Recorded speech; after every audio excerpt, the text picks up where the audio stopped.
et bienvenue dans Découvre mon histoire, le podcast du Centre régional pour l'intégration des personnes étrangères ou d'origine étrangère de Liège, le CRIPEL. Dans cette deuxième saison, nous célébrons le 60e anniversaire de l'immigration turque et marocaine en Belgique. Vous découvrirez des récits de vie mettant en avant les expériences des personnes de la première, deuxième et troisième génération. Dans ce troisième épisode, nous aborderons l'intégration par le travail avec Youssef et Yousna qui partagent le parcours de leurs parents, ainsi qu'avec notre expert Altay Mancho, directeur scientifique de l'Institut de recherche, formation et action dans la migration, l'IRFAM.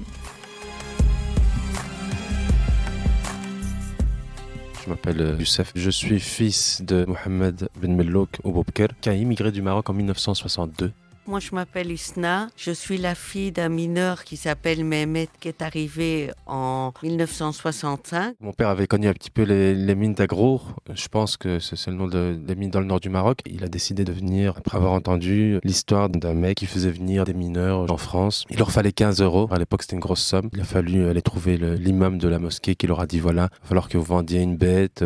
Voilà. Il a pu avoir son billet et partir rejoindre toutes les personnes qui quittaient la région du Souss. Mon père avait une petite ferme. Il habitait à 1500 d'altitude dans les montagnes. À la ferme, on travaillait au printemps, en été et début d'automne. Et tout l'hiver, il allait à la mer Noire. Et là-bas, il vendait comme colporteur des vêtements, des tapis, etc. Mais la ferme ne suffisait pas. Donc pour lui, c'était une grosse opportunité. Avec l'argent qu'il allait gagner en Belgique, il allait sauver sa famille, il allait voir autre chose. Donc il connaissait pas l'Europe, mais il était tout content de faire partie des choisis. Et puis il est arrivé, alors là, il a déchanté. En Belgique, les maisons étaient collées, il n'y avait pas de vue. Chez nous, c'est la montagne, c'est le désert, donc c'est une autre ambiance. Quand mon père ou d'autres voulaient venir en Belgique, on venait les chercher, mais il y avait tout un test qui devait passer. Les dents, le visage, la peau, le poids. Et c'est par rapport à ça qu'ils choisissaient donc ceux qui étaient en bonne santé pour les amener ici.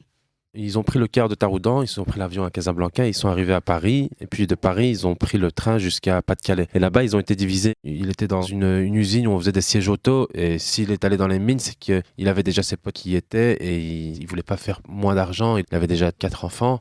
Et des amis à mon père qui sont arrivés, qui ont tout fait pour venir en Belgique. Et quand ils ont vu les grandes mines de charbon, avec tout ce fer et tout, beaucoup ont vraiment fait demi-tour et ont paniqué et ont fui. Ils ont dit on va pas travailler là en dessous, c'est de la folie, vous allez mourir là. Et il y avait les autres qui étaient prêts à s'installer, si on peut dire, des petites clés de 12 ou une clé à molette pour augmenter leur poids et faire les 60 kilos ou les 62 kilos qu'il fallait à l'époque. Mon père a travaillé à Waterskate. Il s'intégrait par rapport aux autres ouvriers. Il vivait dans un genre de home pour les ouvriers. Et alors le dimanche, pour être beau, ils mettaient leurs pantalons sous le matelas pour qu'ils soient bien repassés.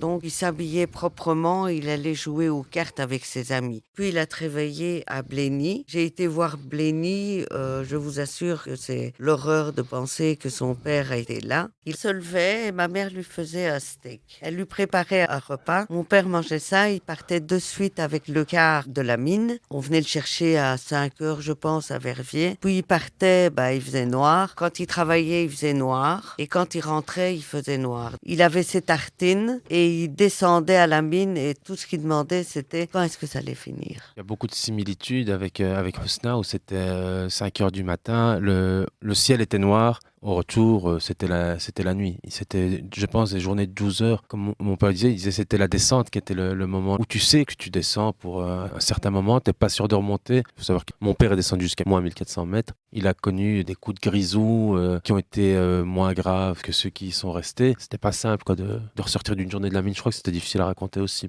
Quand mon père raconte, c'était le car qui allait chercher tous les travailleurs sur le chemin et c'était la descente. Ils avaient des chaussures et 2 costumes, un de travail et un pour le dimanche. Tu te débrouilles avec ça. Nous, on avait un traducteur à la mine qui était arménien, qui faisait les traductions pour tout le monde, l'administratif, etc. Eux ne parlaient que leur langue d'origine, mais avec les gestes, ils s'entendaient. Mais ils avaient un très bon contact, les ouvriers entre eux. Et ils avaient besoin de l'un à l'autre pour prévenir quand il y avait un problème. Les super l'extérieur, il ne les voyait pas, mais il voyait son chef qui était polonais et il s'entendait très bien avec. Quand le chef polonais a eu un problème, tout s'est écroulé sur lui. Tout le monde a fui. Mon père n'a pas fui. Il a mis son bras, c'est quelqu'un de très fort. Et il a essayé.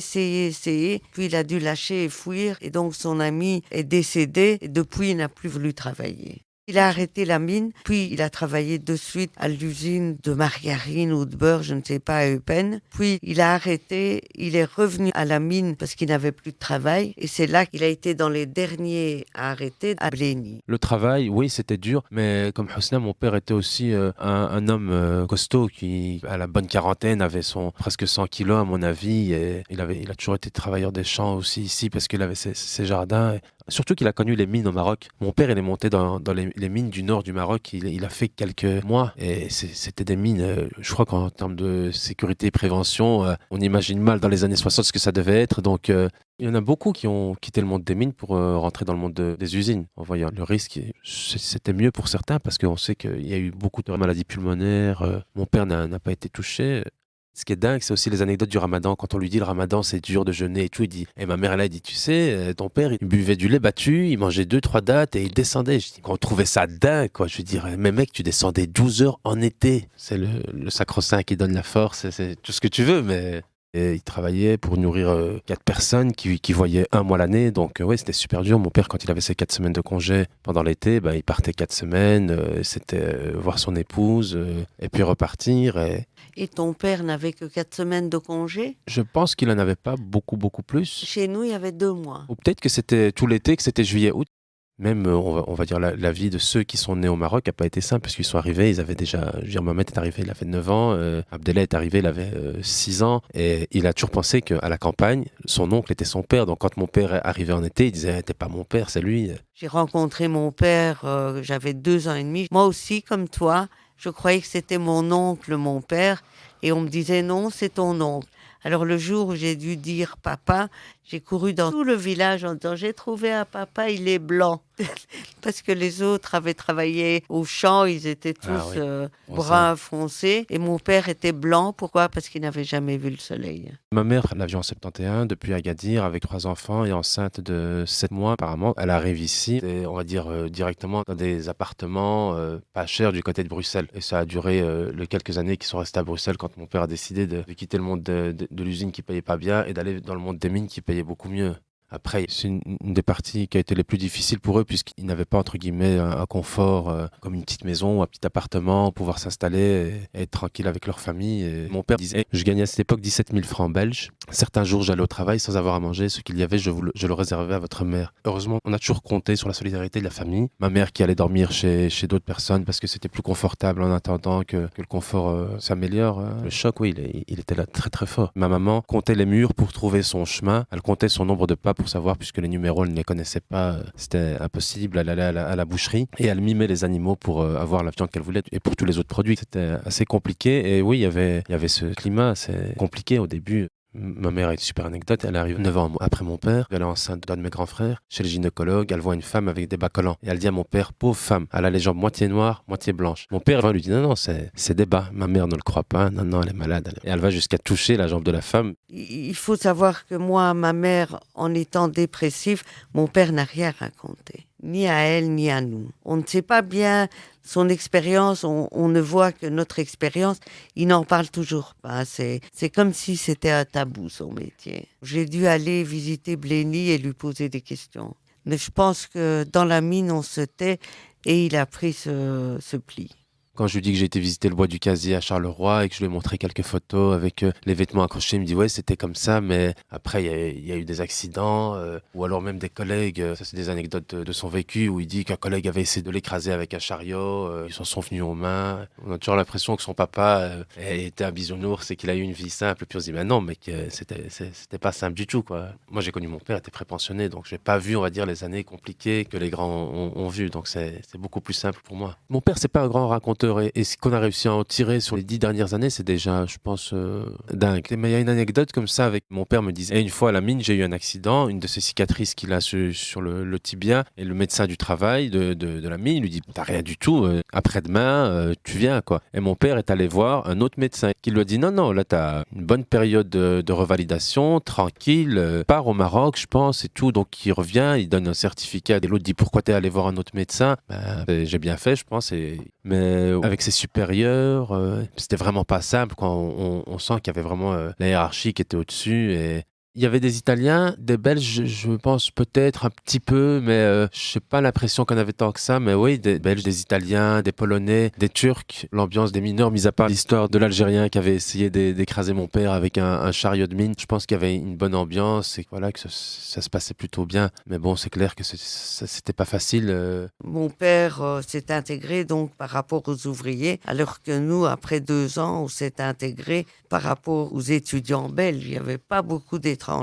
Je ne suis arrivée qu'en 73 pour mon petit frère qui était handicapé. On devait le soigner. À Tongres, on l'a mis sous bulle et il n'avait plus d'avenir. Donc mes parents ont demandé à le libérer. De suite, le même jour, on est parti en Turquie et le lendemain, il est décédé, mais il est décédé sainement. Et donc mon père a préféré qu'on soit ici.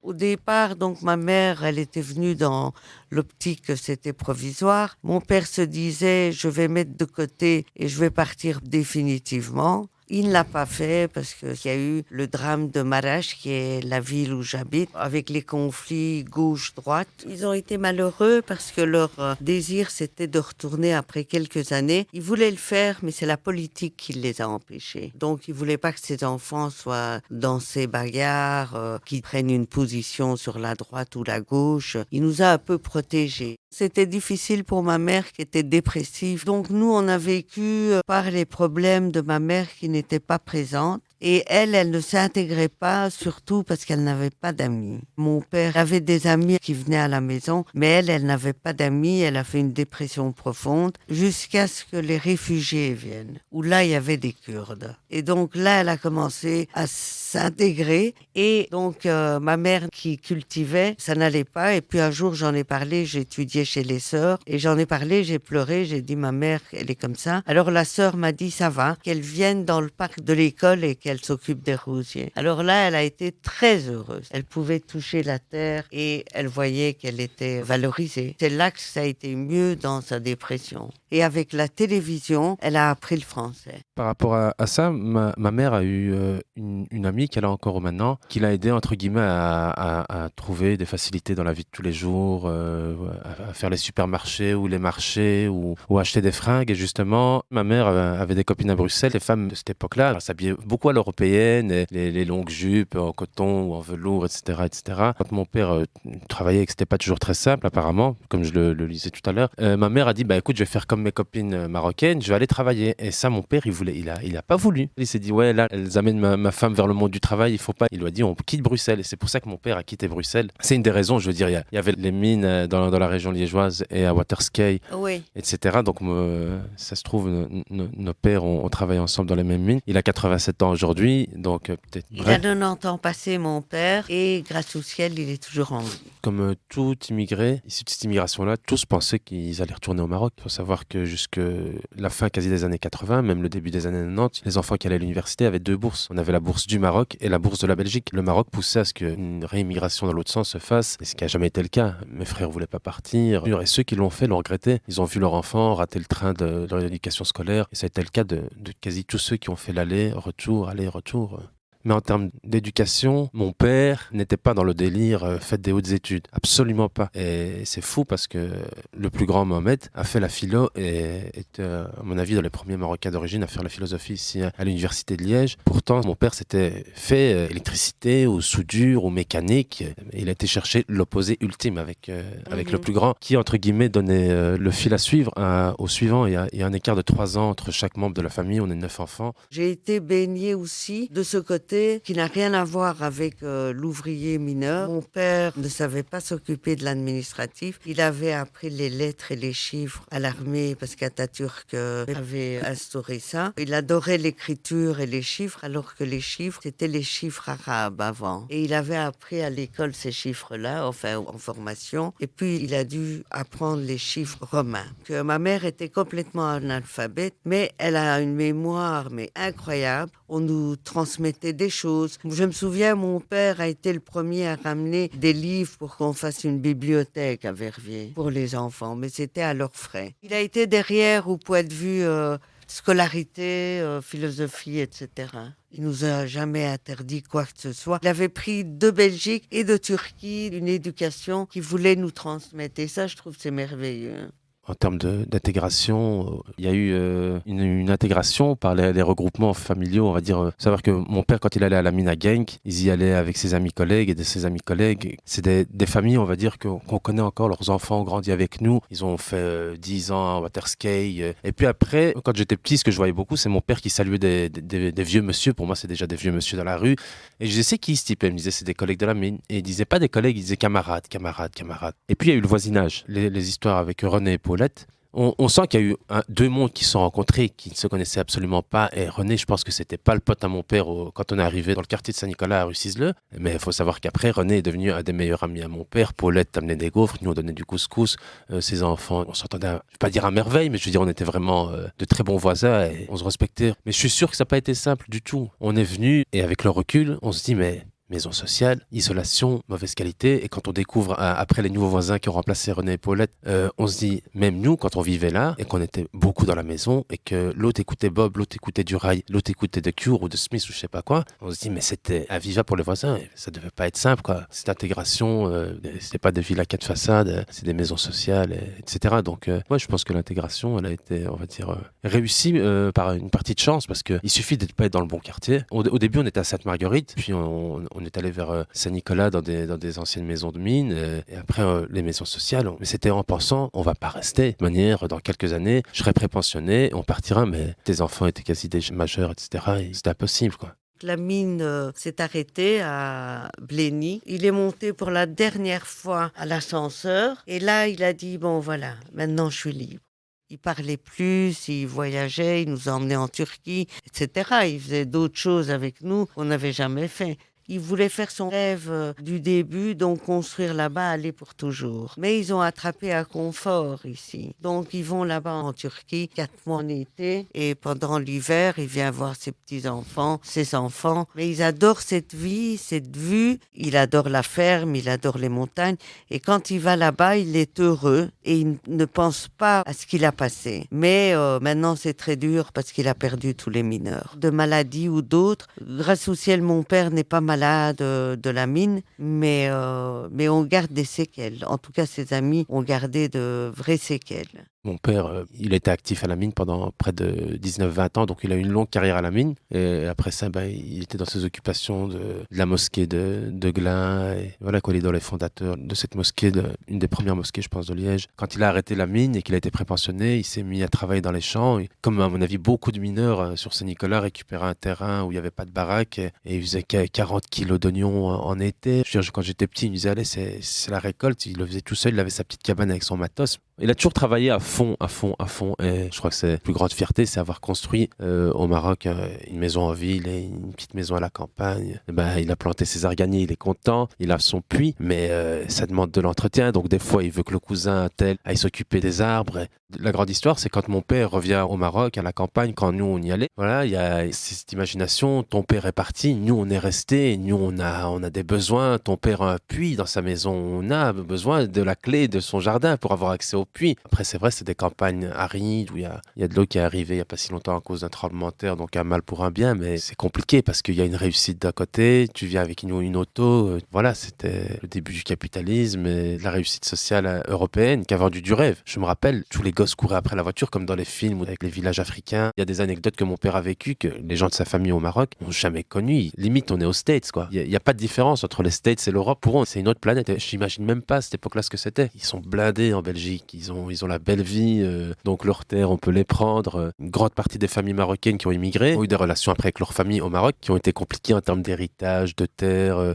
agricoles. Ouais. Je pense que ça a toujours été en fait compliqué l'immigration, que ce soit ici ou là-bas, le retour. Après, c'est clair, il était content quand il était pensionné de construire sa maison aussi du côté d'Agadir. Et c'est une des plus grandes fiertés, je pense, de mon père, c'est d'avoir construit. Quand il va dans son village, il est heureux. Mais il a souffert. Avec le temps, il ne s'intègre plus parce qu'il regarde la télévision turque. Tous ses amis, la plupart sont partis. Donc là, il est malheureux parce qu'il n'a plus que les jeunes, les enfants, etc. À son âge, dans les 90 ans, pour lui, maintenant, c'est encore plus dur, je pense. C'est un traumatisme, il ne parle plus beaucoup. Je pense que mon père, il y a des similitudes. Je veux dire, il a 87 ans, il a tous ses amis de la mine, tous ses amis proches aussi de la mosquée, du quartier, qui sont entre guillemets partis, même des membres de la famille qui étaient des très bons compagnons de route, comme Dahem, son neveu. Mais sinon, dans l'ensemble, je pense que mon père, il y a une satisfaction parce que, comme on dit souvent, on a tendance à dire oui,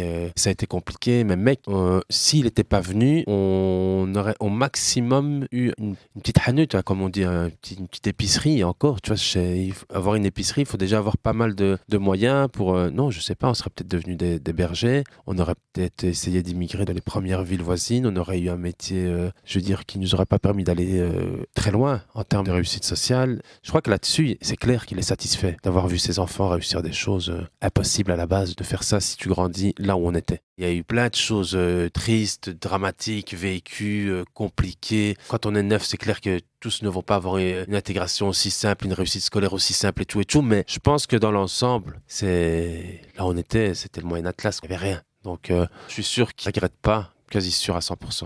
Avec le recul, en voyant d'autres immigrés qui arrivent, qui travaillent ou qui ne travaillent pas, il se dit, moi, j'ai peut-être gagné de l'argent, mais on a pris les Turcs pour des cons. Parce qu'ils voient maintenant l'immigration qu'on appelle, ce sera pour faire le travail qui est sale. Maintenant, c'est un peu nettoyer les rues, ramasser les poubelles, les crasses. Ça aussi, ils sont pas très fiers, je pense, les gens qui ont peut-être fait des études. Mais mon père, quand il voit ça, il se dit que lui, on l'a bien manipulé. Avec l'argent, avec sa vie, il se rend compte que pour lui, c'était complètement autre chose. Et il se tait de plus en plus. J'ai l'impression qu'il attend de partir aussi parce que ses amis sont partis. S'il est triste, c'est simplement qu'économiquement, on n'aurait pas su s'en sortir et lui, c'était le père, il voulait assumer. Et avec ce qu'il gagnait même en tant que colporteur ou bien à la ferme ne suffisait pas. Et là, il pouvait offrir à sa femme, à ses enfants et à lui une meilleure vie. Mais lui, quelque part, pendant 50 ans, il n'a pas eu de vie.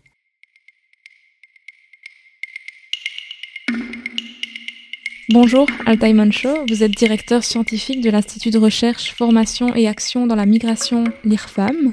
Pour commencer, pouvons-nous revenir sur le contexte de 1964, lorsque la Belgique signe des conventions avec le Maroc et la Turquie pour pallier le manque de main-d'œuvre ici en Belgique? Que prévoyaient exactement ces conventions? Ce sont des mesures intergouvernementaux qui doivent répondre d'un certain nombre d'accords mutuels entre les pays. Mais à l'intérieur du pays, ils ont été aussi accompagnés, encadrés par différentes forces du marché de l'emploi, les entreprises d'une part, la fédération de charbonnage et les syndicats d'autre part. Il faut se rappeler qu'on est en 64, on sort des grèves de 60 qui ont été violents et longs et les syndicats ont démontré leur capacité de négociation. Et évidemment, ils tenaient à ce que les conditions dans lesquelles les travailleurs immigrés soient traités soient à l'égal des Belges. Sinon, c'est du dumping pour l'emploi, évidemment, c'est quelque chose sur lequel ils étaient très attentifs. Et dans la mesure où il y avait des différents contre-pouvoirs, on peut dire que globalement, oui, ces accords ont été appliqués dans leurs engagements vis-à-vis de travailleurs et dans leur engagement vis-à-vis du pays d'origine de ces travailleurs.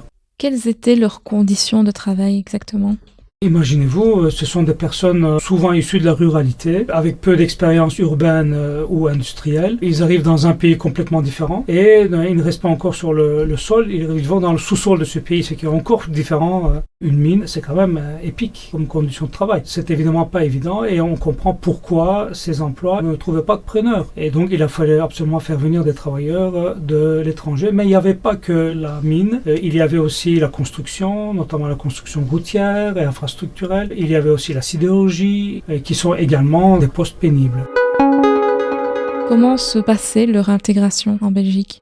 Il y a des témoignages évidemment, des souvenirs et puis des chercheurs, des historiens qui ont travaillé sur le sujet. On dit par exemple que dans la région liégeoise, les Turcs et les Marocains et les Grecs, des gens qui viennent de l'ex-Yougoslavie, donc c'est plus large que ça en fait, ont d'abord appris dans le sous-sol l'italien sicilien. Ensuite, en montant sur le sol, ils apprenaient un petit peu à développer le français. Il n'y avait pas grand-chose de prévu pour les accompagner, si ce n'est que leur statut était légal, ils étaient dans des logements collectifs, ils n'étaient pas en famille, même s'ils pouvaient en avoir une dans le pays d'origine. Peut-être quelques heures de coaching pour les questions de sécurité, car c'est quand même important. Si on fait exploser la mine, il y a quand même un manque à gagner. Mais qu'ils parlent le français, c'était pas une préoccupation, par exemple. Il fallait juste qu'ils communiquent. Un langage de signes, pictogrammes, etc. a été développé. Un certain nombre de traducteurs déjà travaillaient. Alors, les syndicats ont assez vite développé, la CSC et la FGTB, des secteurs dédiés à ces populations. Quelques travailleurs plus compétents en langue sont devenus des délégués, devenus plutôt des accompagnateurs. Des étudiants d'origine turque marocaine ou des intellectuels qui étaient en Belgique qui cherchaient un travail, ils ont pu exercer de cette façon-là. Mon père a fait ce travail de traduction dans les mines à Anse, par exemple. Donc ça, c'était les seuls encadrements qui ressemblent aujourd'hui à certains types d'encadrements qu'on fait. Par exemple, le service de traduction, le CETIS Wallon, des choses comme ça. Donc ça avait déjà été inventé à l'époque, mais il y avait guère plus d'encadrement. Ils avaient des moments de loisirs, et souvent ils mettaient de l'argent de côté, ils faisaient pas grand-chose d'autre que de travailler, évidemment. Ils envoyaient de l'argent dans leur pays d'origine. Ils attendaient les vacances pour pouvoir rentrer. Alors, les syndicats, évidemment, ils avaient une mutuelle, bien sûr, en tant que travailleurs. Il y avait probablement aussi quelques bénévoles qui pouvaient être près d'eux.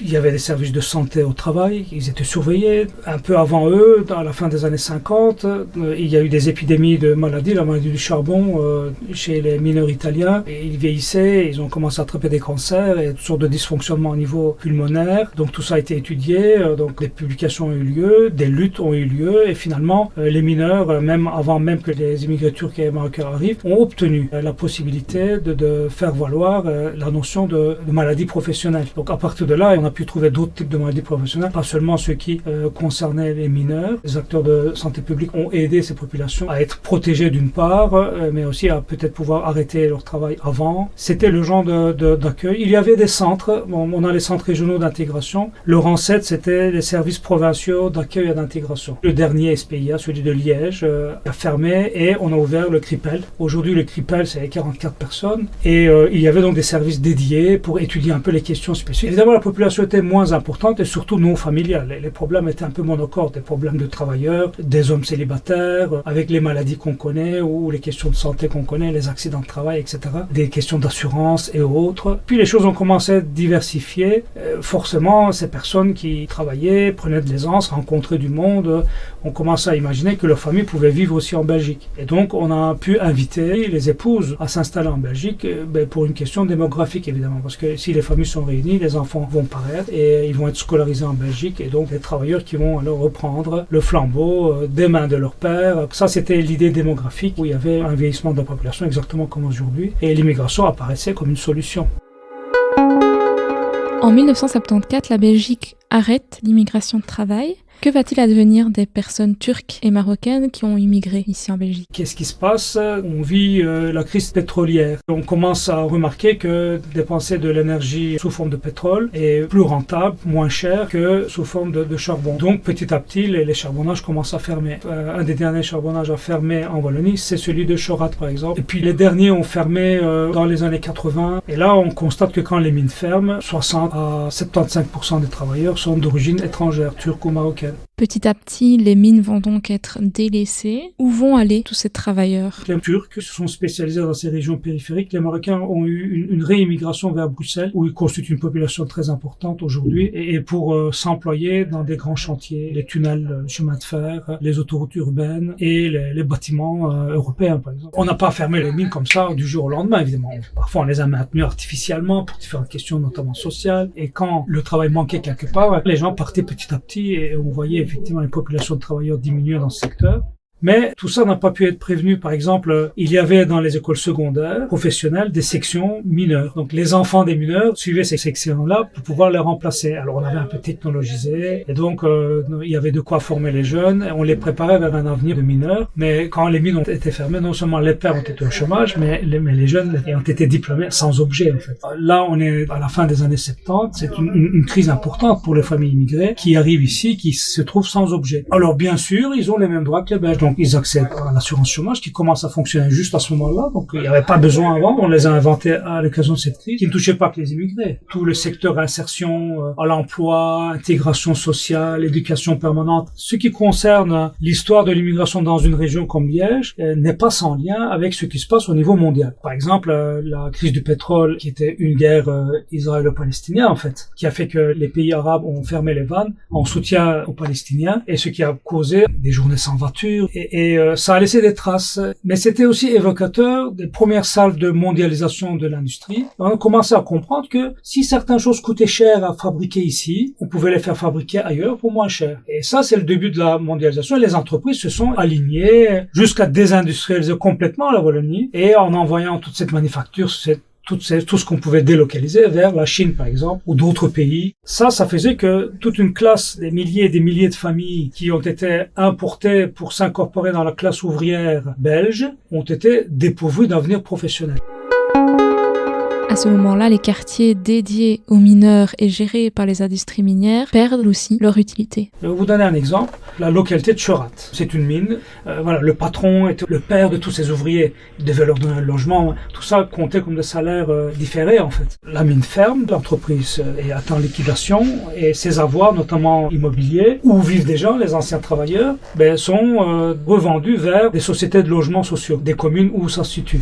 Une commune n'a pas nécessairement les moyens d'une entreprise, ni l'intérêt à maintenir ce bâti de la même manière qu'une entreprise. Donc dans l'entreprise, il y avait des travailleurs qui amélioraient le bâtiment. Il y avait une espèce de direction et un savoir-vivre imposé un peu pour que la cité et jardin puissent exister en tant que tel. Mais une fois que tout ça a disparu, donc la commune a hérité de ça sans vraiment avoir les moyens de l'entretenir. Donc il y a une dégradation qui a eu lieu. Et les gens qui habitaient là, comme par hasard, étaient des Turcs, des Marocains, des Italiens, des personnes plus âgées mais qui sont restées là et qui ne votaient pas. Parce que la participation aux élections, y compris communales, des étrangers est plutôt récente. Du coup, perte de revenus, donc les commerces ferment, désertification économique. Et donc petit à petit, il y a un sentiment d'abandon et cette situation-là a été vécue dans de très nombreux villages en Belgique. Et donc ces gens-là se sont vraiment sentis abandonnés. Est-ce qu'ils pouvaient rentrer dans leur pays d'origine? C'était difficile parce qu'ils s'étaient habitués ici, les enfants grandissaient et la place qu'ils avaient laissée en Turquie ou au Maroc avait déjà été prise par d'autres qui sont restés. Donc il n'y avait plus non plus de place où aller la tête haute et en dignité. Et donc ils ont préféré rester, d'autant plus que il y avait quand même la sécurité sociale, l'aide, le CPRS, etc. qui intervenaient. Puis à partir de là, on a vu que quelques années plus tard, ils sont réorientés. Il y a eu une espèce de prise en main communautaire. Ça leur a donné une occasion de développer des issues pragmatiques pour répondre à leurs besoins. Puis ils devaient se soutenir. Alors ils ont eu besoin aussi de pratiquer leur culte. Du coup, ils se sont cotisés. La maison qui a été vidée par la banque, qui était vide depuis plusieurs années, ils l'ont achetée, ils l'ont entretenue et ils en ont fait une mosquée. Et donc, à partir de là, on peut imaginer une association qui va avec un club de football. Ils se sont communautarisés. Ils ont pu développer aussi un système de dons. Et donc, les premiers commerces, deuxième commerce, etc. Pourquoi est-ce que les Turcs se sont spécialisés en kebab, les Marocains en taxi à Bruxelles? Et alors, j'en passe, je donne quelques exemples, mais beaucoup d'entreprises différentes. Donc, ils se sont installés comme des entrepreneurs. Ils sont devenus belges, ils votent, ils sont sur des listes électorales. Et donc, en utilisant toutes sortes de leviers dans la société actuelle, ils se sont intégrés eux-mêmes sur base de la force communautaire. On arrive aujourd'hui à des communautés qui ne sont pas considérées globalement comme totalement intégrées. Pourquoi? Parce qu'ils préfèrent encore parler leur langue, ils pratiquent leur religion, ce qui contrevient à certains de nos habitudes. Le fait qu'ils soient encore branchés par rapport à la politique ou les équipes de football de leur pays d'origine questionnent toujours ce qu'ils sont d'ici ou pas. Et ce sont des questions qu'on se pose plus pour le groupe italien qui les a précédés, par exemple. Ils ont inventé leur façon de s'intégrer en 60 ans et aujourd'hui ils constituent manifestement une branche de la société belge, non sans mal, mais qui répondent en tout cas à leurs besoins, à leur façon de faire et ils n'ont pas été accompagnés pour ça. Alors qu'aujourd'hui on a toutes sortes de structures d'accompagnement mais qui s'occupent essentiellement de primo-arrivants. Les questions se posent plutôt pour les nouveaux venus. Aujourd'hui, les primo-arrivants sont encadrés de manière beaucoup plus systématique, avec beaucoup plus de moyens et des politiques déclarées. Par exemple, depuis 2014, on a le parcours d'intégration qui est devenu obligatoire. Donc c'est dire qu'on y attache de l'importance, puisqu'on a voté ça dans nos parlements. Pourquoi est-ce ainsi? Parce qu'on veut peut-être pas répéter ce qui s'est passé avec les Turcs américains, où il y a eu une espèce d'intégration de groupe quasi autogéré, avec en cours des personnes dans la communauté turque, par exemple, moins dans la communauté maghrébine, qui ne parlent pas le français. Il y a une importation régulière de première génération. Ces gens-là ne parlent pas le français ou le néerlandais. Et il se fait que, puisqu'il y a des accords bilatéraux, ces personnes-là sont hors zone parcours d'intégration. Ce qui est quand même très paradoxal. Mais par contre, les Congolais qui arrivent sont dedans, alors qu'ils sont parfaitement francophones. Et les Brésiliens sont dedans, mais pas les Portugais, parce qu'ils font partie de l'Union européenne. Donc voilà, les zones de frontières qui ont été mises comme ça entre les populations sont liées à d'autres logiques que des logiques sociologiques. Cela affecte évidemment l'efficacité des dispositifs qu'on a mis en place. D'autres types de dispositifs sont des dispositifs d'insertion. Donc nous avons des CISP, des centres d'insertion socio-professionnelle. Comment expliquer ce taux assez élevé de non-emploi chez les personnes étrangères? Souvent, on préfère des personnes qui ont une certaine maîtrise de la langue française pour les intégrer à l'emploi, et tous les autres, on les envoie vers un sous-circuit qui est le circuit du FLE, français langue étrangère. Et c'est une forme de discrimination systémique. On décide que ceux qui n'ont pas le niveau A2 en français ne méritent pas d'aller au travail, sont inemployables, et les autres, on peut essayer. Aujourd'hui, en Wallonie, une personne immigrée en âge de travailler extra-européenne sur 2 ne travaille pas. Et ce sont des gens qui sont, pour une part, au chômage, très peu d'entre eux, parce qu'il faut avoir déjà travaillé. D'autres n'ont aucun revenu, parce que c'est la femme d'eux, le mari d'eux, un adolescent qui est arrivé et qui est maintenant adulte, mais ne s'insère pas. Donc ils sont entourés par des familles. Et alors, une large partie, ce sont des personnes adultes, parents, ils sont soutenus par les CPS. Donc c'est quelque chose qui coûte aux contribuables. Faute à qui? Est-ce qu'ils le refusent? Mais en grande partie, nous, dans les centres régionaux et autres structures travaillant avec eux, on sait que la plupart sont volontaires pour accéder au travail, mais il y a toute une série de barrières administratives. Pour ceux qui ont des diplômes, ils ne sont pas reconnus. Pour ceux qui parlent pas bien la langue, on leur dit apprends d'abord la langue, ce qui ne fait pas toujours sens pour des parents, alors qu'ils sont voués à travailler, gagner de l'argent, être autonomes pour leur famille. Et nous créons nous-mêmes cette discrimination systémique qui fait que les gens sont éloignés de l'emploi. Quelles seraient selon vous les solutions qu'on pourrait apporter aujourd'hui? Aujourd'hui, on a surtout besoin d'un accompagnement rapide vers l'emploi et un accompagnement dans l'emploi. Non pas formons les gens, envoyons-les aux entreprises, non. Mettons les gens d'abord dans les entreprises et accompagnons-les en fonction de leurs besoins et des besoins des entreprises dans ce créneau-là. Et c'est de ça qu'on a besoin aujourd'hui. Et c'est quelque chose qui est rare. Et c'est ça qui explique pourquoi depuis 3 décennies, on a un taux de chômage et un taux de non-emploi extrêmement élevé. 1 sur 2, c'est énorme. C'est un des plus mauvais chiffres de l'OCDE. Déjà, le taux d'accès à l'emploi des Wallons n'est pas très élevé. On est autour de 70%, alors qu'un pays comme la Suède dépasse les 85%. Il y a manifestement un problème d'adéquation entre les forces vives et ce que les entreprises demandent. Malgré la générosité de notre système, les sécurités sociales, l'aide, ces 15 000 travailleurs sociaux qui travaillent pour l'insertion et l'intégration en Wallonie, les institutions, les millions d'euros qui sont déversés chaque année, c'est pas qu'un gouvernement s'en désintéresse, mais nous nous trompons de méthodologie tout simplement. Vous dites donc que l'apprentissage de la langue ne doit pas nécessairement être acquise avant la mise à l'emploi? Les Turcs et les Marocains qui sont arrivés en 64, ils parlaient pas le français. Ils ont tous travaillé. Ils n'ont jamais été au chômage. Et évidemment, les jeunes générations arrivaient, mais c'était pas de leur faute. Il n'y avait pas d'emploi. On était dans une crise de l'emploi. Mais aujourd'hui, ceux-là les jeunes qui étaient au chômage sont devenus vieux, en étant une fois sur 2 au chômage. Et leurs enfants, qu'est-ce qu'ils ont vu en grandissant? Des parents inactifs et un débrouillardise avec le système.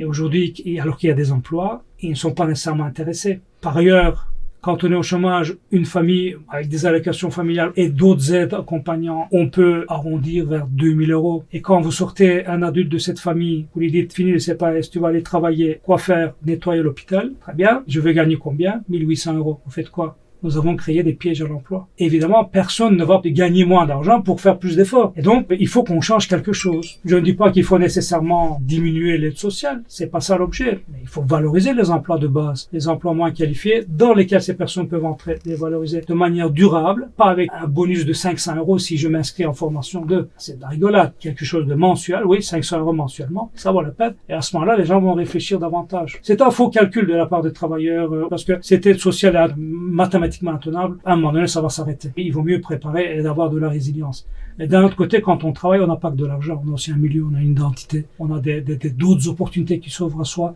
on a une vie sociale.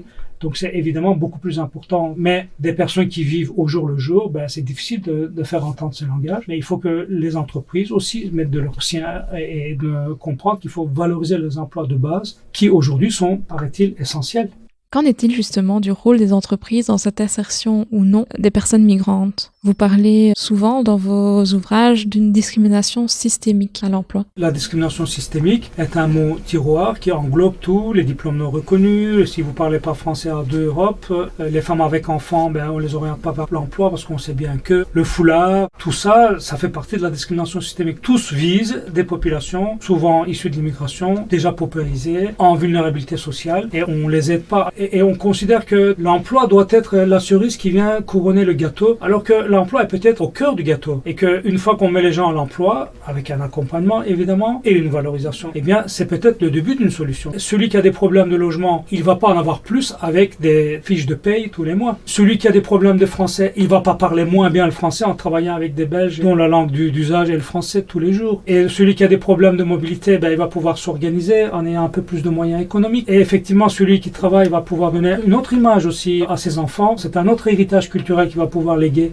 Ça va leur permettre de s'épanouir socialement. À la rigueur, notre système social est trop protectionniste et n'ose pas les envoyer affronter le marché de travail. Par exemple, les gens qui donnent des cours de français, ce sont d'excellents enseignants, formateurs et qui sont sortis de nos hautes écoles et nos universités, qui n'ont jamais mis les pieds dans une usine. Or, les gens qu'ils forment vont aller dans les usines. Quel est votre rapport aux usines? Qu'est-ce que vous pouvez leur transmettre de utile pour travailler dans les usines? Non pas qu'apprendre la langue, savoir écrire, etc.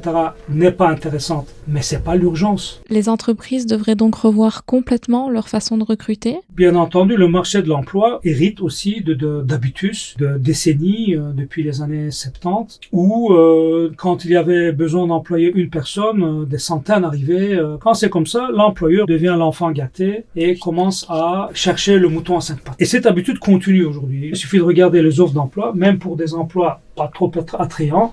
On va demander 5 ans d'expérience ou des choses comme ça, ou des diplômes pas possibles, ou des compétences peu utiles. Et donc, les employeurs aussi sont parfois dans un habitus comme ça d'exagération, en disant de toute façon, il n'y a pas grand monde, je vais prendre le poisson le plus rare. Ça, c'est une habitude qui est aussi néfaste, y compris pour leur business, parce qu'ils ne parviennent pas à trouver. Les gens qui trouvent, évidemment, ils sont surqualifiés, donc ne restent pas souvent. Donc, c'est pas intéressant. Il faut vraiment trouver une adéquation vraie entre de quelles compétences j'ai vraiment besoin et quel type de personne peut vraiment répondre à ce besoin. Et cette adéquation entre les demandes de l'entreprise, l'offre du marché et la population est quelque chose de difficile à faire. C'est pourquoi des institutions existent. Il faut vraiment en premier. Il faut croire qu'ils ne parviennent pas à faire cette adéquation aujourd'hui. Sinon, on n'aurait pas à la fois 50 000 emplois vacants et à la fois plus de 100 000 chômeurs en Wallonie. C'est pas évident. C'est d'autant moins évident que ça n'a pas été préparé les décennies précédentes. Nous sommes restés dans une vision du marché de l'emploi comme avant, comme chez papa, y compris chez les patrons et chez les travailleurs.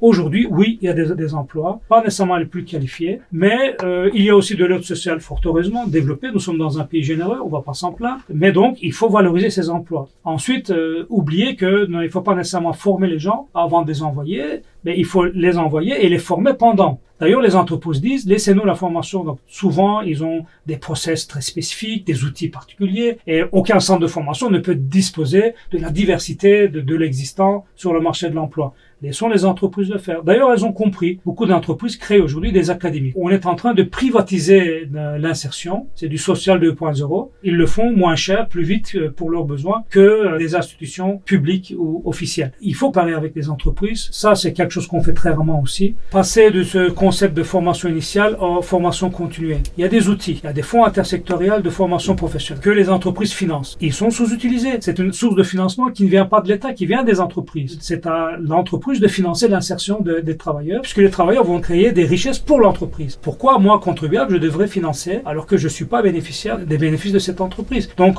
je crois que c'est important de renverser aussi la charge de la responsabilité et de re-responsabiliser les entreprises. Un autre problème, maintenant, les entreprises sont un petit peu partout, dans les zones uniques, etc. Les bus ne circulent pas partout et les entrepreneurs vont dire, oui, il faut qu'ils aient leur voiture et leur permis. Et pourquoi? Nos grands-parents, dans les années 60, Qui les prenait pour les emmener à la mine, à l'usine? C'était des bus payés par les entreprises. Et pourquoi pas aujourd'hui? Ça serait une solution plus écologique d'ailleurs. Donc il faut revenir vers des recettes d'antan qui contentaient tout le monde et qui mettent encore une fois des responsabilités sur les entreprises puisque c'est à elles que ça bénéficie ces travailleurs. Évidemment, il peut y avoir une contribution publique aussi, il peut y avoir un échange, mais il faut mettre des responsabilités à tout un chacun. D'ailleurs, aujourd'hui, les entreprises qui ont des besoins en arrivent à ça.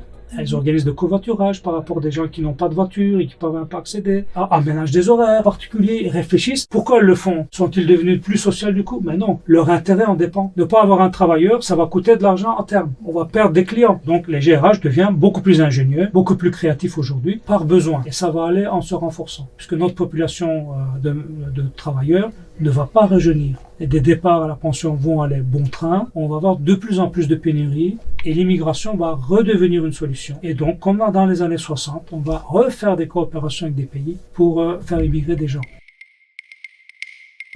Merci Altaï Mancho pour cette interview. Cet échange clôture cette deuxième saison de notre podcast Découvre mon histoire. Nous vous invitons à suivre notre actualité via notre page Facebook Cripel SBL ou notre site internet www.cripel.be. Merci pour votre écoute et à bientôt.